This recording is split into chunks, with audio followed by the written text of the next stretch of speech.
through the shadows. I couldn't seem to find a soul to care,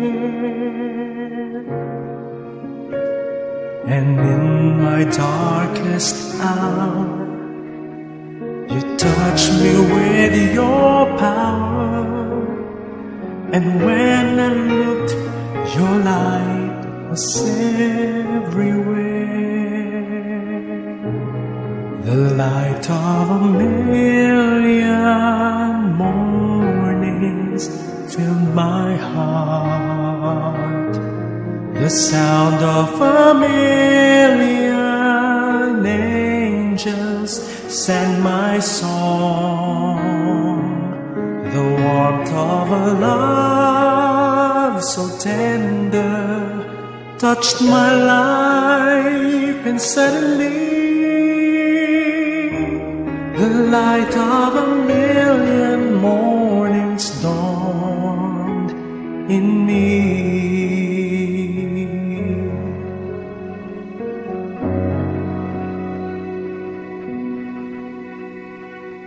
I never tried to understand the sunrise.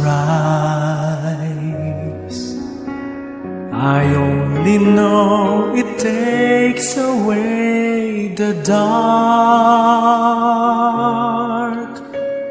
I can't explain your healing or all the joy I'm feeling. I only know you've come into my heart. The light of a million mornings filled my heart. The sound of a million angels sang my song. The warmth of a love so tender touched my life, and suddenly the light of a million mornings dawned in me.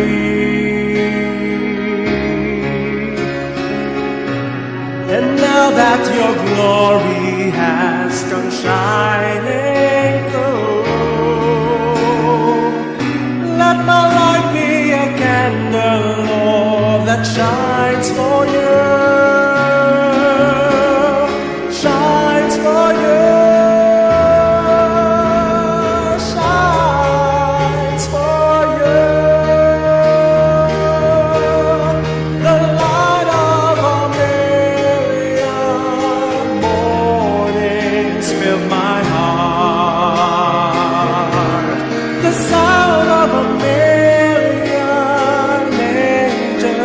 Sang my song. The warmth of a love so tender touched my life, and suddenly, oh, the light of a million mornings, oh, the light of a million mornings has come.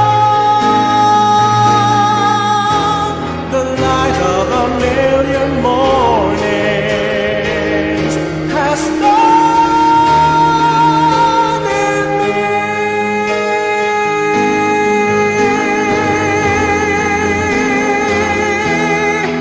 In me.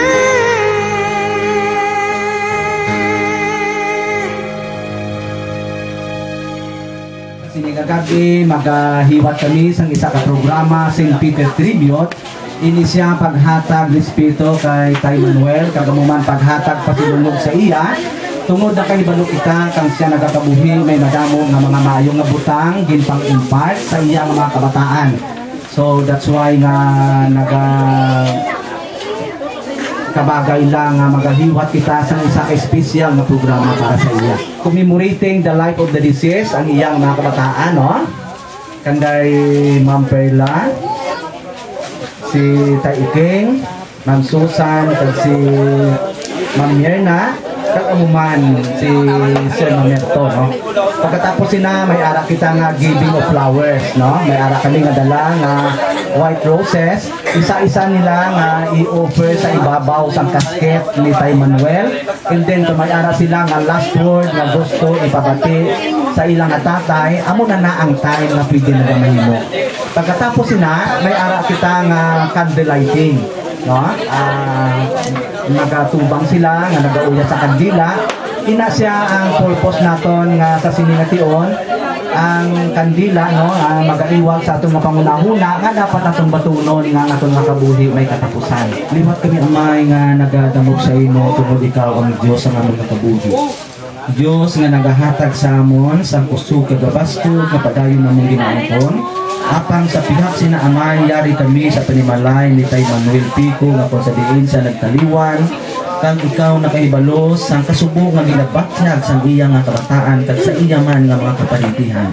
Sa siniman amay nga takna akon sila ginapalapit sa imong nga gabay, ikaw ang magahatag sa ila sa pagcomfort kag gabay nga ikaw ang padayon nga nagagabay sa ila nga pagpangabuhi. Kag ikaw may mga promesa nga sa ulihi nga mga panahon, ikaw ang magpamukaw sang yara sa lulubngan kag kun may nabuhi na gamay, gabay nga ikaw ang magasakop kay Tay Manuel tungod sa imo nga pagpatawad sa iyang sala kag tungod man sa iyang pagtuo sa imo bilang ikaw ang Dios nga manunubos. Salamat sa imo nga pagpamati sa pagpangamulo.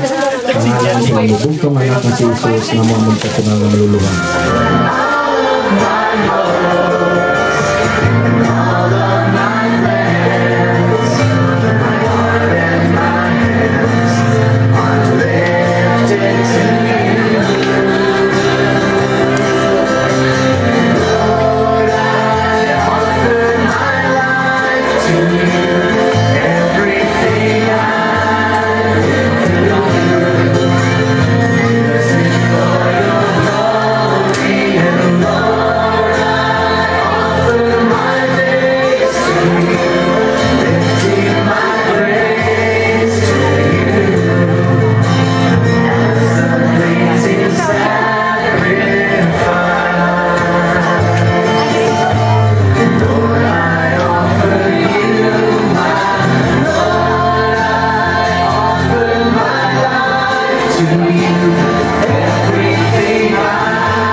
Be shaken, and the hills be removed. Yet my unfailing love for you will not be shaken, nor my covenant of peace be removed, says the Lord, who has compassion on you. Thank you, ma'am. Bina-request na mo si Sir Mamerto. Pero si amalalan ni sila niya amon ng gabi. Makaupisa ko mga kauturan. Sa pagkapatay ni tatay. Okay, dahil sa 91 ang edad niya, natao siya sa Octubre 22, 1941. Pero napatay siya sa May 19, 2014. Yan nabiling buhi sa iya pamilya karon, mga siyam kami kamagutod. 5 ang babae, 4 kami kalalaki. Ano tong kiniya ni tatay sa una? Mayogit ko sa mag-training. Number 2. Kanto to sa nagatabliyaw. Obra ka. Sa 4 sa tabliyaw. Daw mabukat man. Hindi ko tayo hindi ako Ya obra ka. Ano ba? Kadwa lokasyon, i-obra sa taytay. Ang tapi ko lang. Siyang ke, halik ka to sa puno. Dalon mo sa punta. Puno sa simento. Bukat, pati ang mga kahoy. Pag-abot sa punta, bukay, kamuto na po na palapalot na, baga po na palot na. Obra na to, obra. Na obra, obra. So ulit kayo may uluman na kami da. So bang sa website. Yamer to. Uyati ang kaling sa arado. Matayaw. Ikaw marado sa uma. Arado. Siya nung siya makuha na to. Nagtagang kinita tayo sa biya. Kung paano mga buhi. Kabudlay gali. Kabudlay gali mga buhi. Kuno lang ka nila. Pero, nakambang ko siya. Ano wala ang paglaong sa mga katigulangan ko? Ito. Makitay kami ni tatay sa paraiso sa buta. Paraiso sa buta.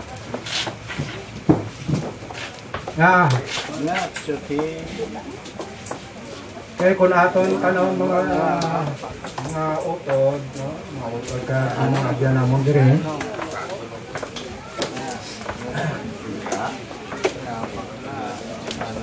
Si tatay sa una nakabati na sa sang ngalan sa matod na Diyos nga si Jehovah. Pasad sa Salmo 83:18, makita dira ang ngalan ni Jehovah, ang matuod na Diyos. Ugaling, sa muli sa nakasakay ko sa barko, laba ko tayo ng bautismuhan mo. 1986 lang ko nakakuon sa kamaturan. Sige, sakay ko sa barko. Tapos tatay gali, nag-amat-amat na siya, hindi kakita. Naplamungol na siya. Pagpanaog ko, bakasyon, retired ko gali, 2000. Hindi lagi kabati si tatay. Hindi man siya nakakita ng basa. Nga mo na kung ride. Now,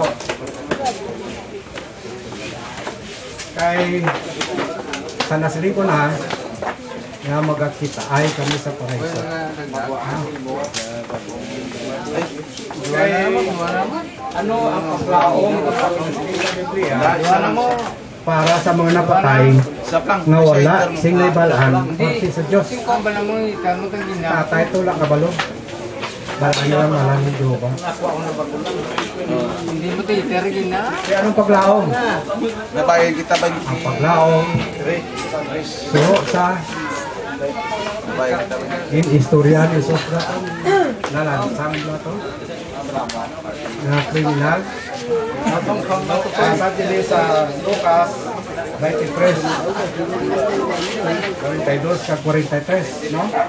Lucas 23, 42 sa 43. Kendari, kag nagsiling pa siya. Jesus, dumduma ako kung magsulod ka sa imo ginharian. Ano sabat ni Jesus? Sabat ni Jesus, sa pagkamatuod, ginasiling ko sa imo karon nga adlaw. Mangin kaupod ko ikaw sa paraiso. Ano po siningan ni Jesus? Dalon niya pala sa langit atong kriminal? Hindi. Kaya nga wala niya malabot ang pangkinahanglanon para sa langit. Kaya kinakailangan para sa langit, silindere, yan itong tao wala mabunag liwat kung sa atong pabunagin, no? Kalabanan yung bunagin. Na mabunag liwat sa tubig sa espiritu nga mo ang kinahanglan para makasulod sa ginharian sa langit. Anong saad ni Jesus sa itong kriminal? Yung saad niya nga mangin kaupod niya sa paraiso. Manaon liwat kag mangin kaupod niya sa paraiso itong kriminal. Di na paraiso sa duta. Di lang ang paraiso ginata kay adat kay iba sa duta. So ang paraiso para sa duta. Ang saad ni Jesus magahatag sing masaligan nga paglaom sa pagkabanaw sa paraiso. Kung magbalik na ang paraiso sa duta. Wala ko sa magsasaya sa ngayon. Diri siya sa duta. Kaya wala ko sinisita sa dalon sa langit kundi sa paraiso. Ang matuod ay ang Biblia nagasiling, nagasaad nga may pagkabanhaw sang matarong kag di matarong. Kung naman niya, matarong kag di matarong. To sa satubang sa mga Hudiyo, ang nakambal siya. Linggo sa 15, kag may paglaom ako sa Diyos. Nga amuman ang paglaom kining nga mga tao. Natudlo yung mga Hudiyo sa palibot. Nga may pagkabanaw sa mga matarong kag mga di matarong. Siguro kung makot ka mo, nabanahon ang di matarong. Pwede na siya matarong. Siya mula sa isang Biblia, pagkabanahon siya. Sino ang hindi matarong?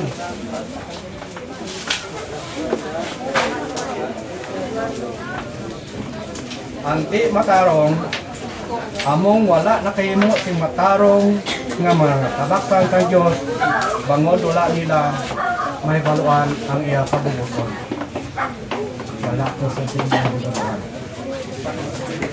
Gani, paagi kay panahon ni Jehova, paagi kay Jesus, ining may matarong nga kriminal, nga nakikistorya siya, upod ang mga minilyon, upod mga binilyon pa kani, nga napatay na wala sang nahibaluan.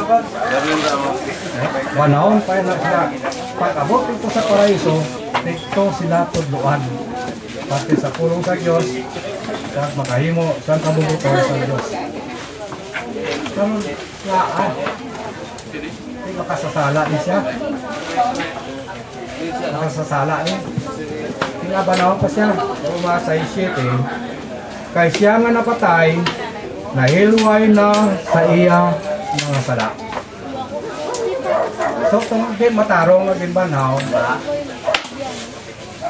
nahilway na po siya, nabaya na nila ang iya mga sala. Gani, kung hukman siya, ito na siya hukman sa paraiso nga duta, kaya pagkatunan pa itong linukot. Kung ano ang imo na yun, sa kasama na ako, pero ako hindi sa nabigat mo ang ating buhat, sa wala ka pa napatay, kundi dito ka na yung masa para yung sa maruta. Wala na ito panas sa itong kala mo. Wala ka na sala, kung mapatay ka. Kaya mo rin sa tatay. Sa tatay, nasunod ko, namangin ko, opos ito sa paraiso. Magkakita ay kami dito sa paraiso.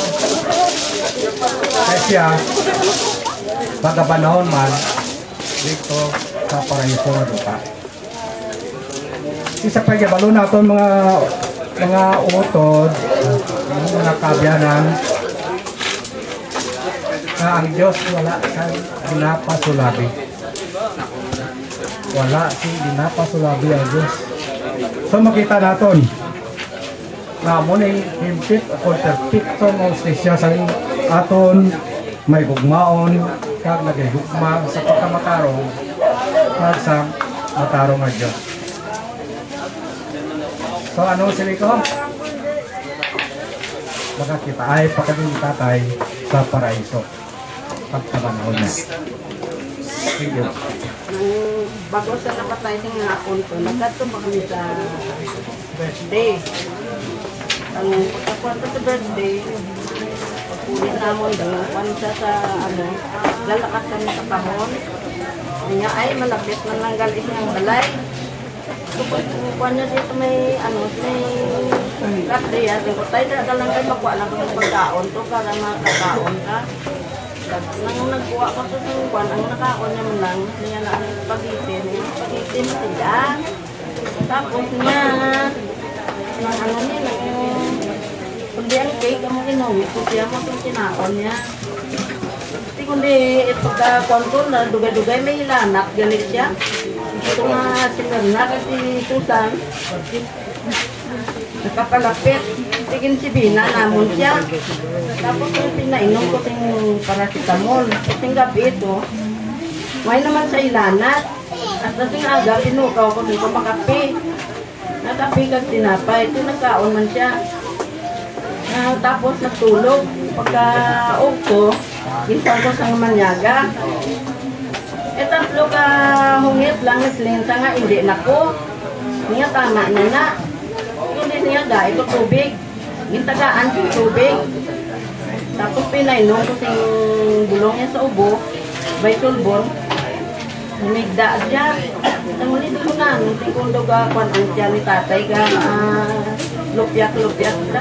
Nangulit ko ginalaga sa pag ginawa niya. Hindi ka isa lang kung gano'n siya. Tumalagan pag mag-isip siya. Lupyak. Yung kutsi lang sa wanet, tulo mo. Lagan kami di balik. Doga, ano sana, na hapon. Di mo ito pinatawag ko kanday manong. Tinipon di. Sabi na mo kapag daw wala man sing na tatay kita. Mayong kuha niya, mapasunin yung manong niya.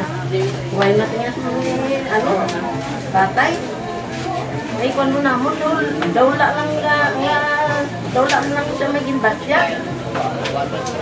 Tapos nung nga na kuha siya, manong niya huwag na tatay eh. Niya tigulang naman mo, hindi naman pagkakuha na ang kids. Kaya mo lang na imaanuhan ko kayo, kuha na pagkamatay ah. Okay, ma-proceed kita kay Ma'am Mirna. Ma'am Mirna. Ari diri subong nga nagapamati sa amon. Sa ako niya na dumduman, lipot lang gid. Si tatay kag si nanay, makita gid namon nga biskan tigulang na sila, nagadugsing pa na sila yang duwa. Hambal ko gani sa iban kag sa mga utod ko. Diri pa lang kuya kakita sang duwa ka tigulang nga nagahirupay biskan tigulang na sila. Singko ba kung masunod namon bantanan nga biskan tigulang na kamuya ni kahirupay kamo pala gihapon. Makita gid ya ang ilang nga kasadya. Ginasundog ina permi si nanay. Kagabi nyo kung ano ang iya nga kalantahon gid. Kinakanta niya na si nanay isang dandansoy. Ang kay nanay naman niya, ang kinakanta ni nanay, dalawi daw ikaw. Oo, amo gina. Kag si nanay kag si tatay, nakita namon nga kanami di sa ila nga pagpangabuhi hasta nga nagdalagbo kami. Kag daw wala gid kami kakita nga nag-aaway sila nga duha. Kag amo na nga daw nasunod man namon nga mga magulutod nga nagahirupay kami. Amo lang ina. Salamat. May ara pa lang nga gusto mag-share sa life ni Tay Manuel, ang iyang mga suot, no, mga pakaisaya o ang iyang mga hinablos nga nakakilala o kung ang iyang mga apo, no? Isa sa mga apo ni Tay Manuel. May ara lang nga gusto mag-share. Si nanay, mapinalanggaon, ganyan sila sa mga kabataan niya. At dumako ya sa una, sa kunaya kay maupod ko na sila, masunod ko na sila, yung matulog sa kamali. Kag maglakat sa super. Kaya mo nang naano ko kay nanay, sa tatay, yung mapinalanggaon, ganyan, umalang. That I am, all that I have, I lay them down before you. Oh Lord, all my regrets, all my acclaim, the joy and the pain, I'm making them yours.